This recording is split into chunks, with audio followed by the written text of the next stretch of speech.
I'm Ajaypal sir from Vivekanand Senior Secondary School Bani. Now we start the next question of class 6th chapter 10th गति एवं दूरियों का मापन। तो आज हम इसका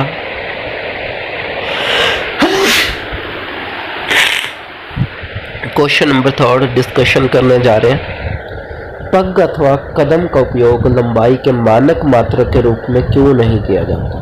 क्योंकि आपको पता है पग और कदम हर एक पर्सन का अलग अलग होते हैं, तो ये मानक मात्रक नहीं बन सकता। क्योंकि कई बार कोई और मेज़र करेगा तो वैल्यू कुछ और आएगी, कोई और पर्सन मेज़र करेगा जिसकी पग की लंबाई कुछ और है, कदम की लंबाई कुछ और है, तो उसकी जो वैल्यू है वो कुछ और आएगी। पग तथा कदम का उपयोग मानक लंबाई की इकाई के रूप में नहीं किया जाता, क्योंकि पग अथवा कदम का आकार एक व्यक्ति से दूसरे व्यक्ति में भिन्न होता है। इससे विभिन्न व्यक्तियों द्वारा लंबाई को मापने के दौरान भ्रम पैदा होगा। हमें international system of units SI unit जैसे स्टैंडर्ड यूनिट का इस्तेमाल करना चाहिए। तो आपको पता चल गया पग और कदम का आकार हर एक व्यक्ति का एक दूसरे व्यक्ति से भिन्न होता है। निम्नलिखित को लंबाई के बढ़ते परिमाणों में व्यवस्थित कीजिए। मीटर दे रखा है, सेंटीमीटर, किलोमीटर, मिलीमीटर। आपको पता है सबसे जो छोटा यूनिट है वो मिलीमीटर है। सबसे पहले आ गया 1 मिलीमीटर, उससे बड़ा जब 10 मिलीमीटर आपस में जुड़ते हैं, आपस में मिलते हैं, तो 1 सेंटीमीटर बनता है। 10 millimetre is equal to the 1 centimetre. तो उसके बाद सेंटीमीटर आएगा। अब 100 सेंटीमीटर आपस में मिलते हैं तो 1 मीटर बनता है।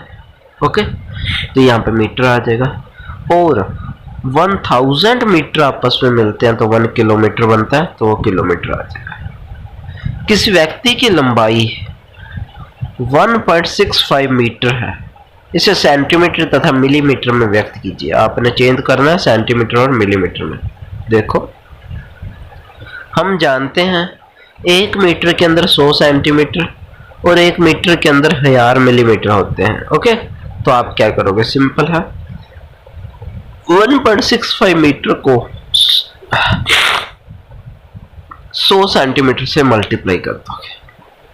तो आपको पता है वो पॉइंट हटाने के लिए नीचे 2 जीरो लगेगी, वो 2 जीरो से 100 के साथ कट हो जाएगी। आंसर आएगा 165 सेंटीमीटर। तथा 1.65 मीटर को मिलीमीटर में चेंज करना है तो मल्टीप्लाई 1000 करना पड़ेगा। 1000 से मल्टीप्लाई करोगे, 100 से डिवाइड करोगे तो आंसर आएगा 1650 मिलीमीटर। प्रश्न नंबर 6, राधा के घर तथा उसके स्कूल के बीच की दूरी 3250 मीटर है। इस दूरी को किलोमीटर में व्यक्त कीजिए। हम जानते हैं 1 मीटर जो होता है किसके बराबर होता है, 1/1000 किलोमीटर के बराबर होता है। ये पता है आपको, 1 मीटर 1/1000 किलोमीटर के बराबर होता है। और आपने किसको करना, 3250 मीटर को किलोमीटर में करना है, तो 1000 से क्या करोगे, डिवाइड करोगे, 0 से 0 कट हो जाएगी, 3.25 किलोमीटर आ जाएगा। किसी स्वेटर बुनने की सिलाई की लंबाई मापते समय स्केल पर यदि किसी एक सिरे का पठ्यांक 3 सेंटीमीटर तथा दूसरे सिरे का पठ्यांक 33.1 सेंटीमीटर है, तो सिलाई की लंबाई क्या होगी? आपको पता है, उसमें से वो माइनस कर दोगे, 13.1 से 3 सेंटीमीटर माइनस करोगे, 30.1 सेंटीमीटर आंसर आ जाएगा। किसी चलती हुई साइकिल के पहिए तथा चलते हुए छत के पंखे की गतियों में समानता तथा असमानता लिखिए। ओके, दोनों की गति आवर्ती है क्योंकि दोनों के अंदर जो चक्र है वो गोल गोल घूम रहा है एक फिक्स दूरी से। असमानता क्या है, साइकिल एक सरल रेखीय गति के साथ साथ घूर्णन गति को भी दर्शाता है, लेकिन छत का पंखा वर्तुल गति करता है। ओके, वो एक ही जगह पे बार बार घूमता रहता है, रिपीट करता रहता है।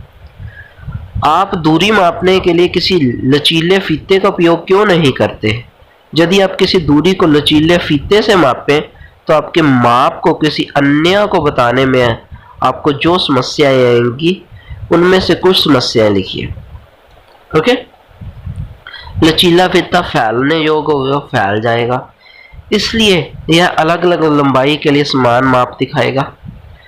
इसलिए हम किसी लचीले फीते को मापन के रूप में उपयोग नहीं कर सकते।